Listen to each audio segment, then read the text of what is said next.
Hello friends, in this video I will show you how to type degree symbol in Microsoft Excel easily.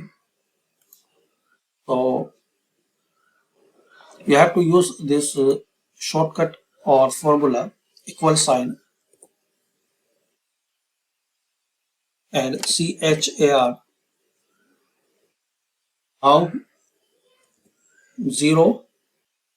00176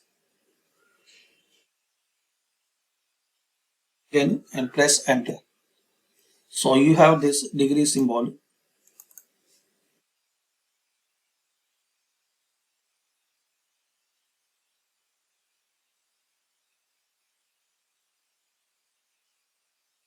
I will show you in big size so we can see properly.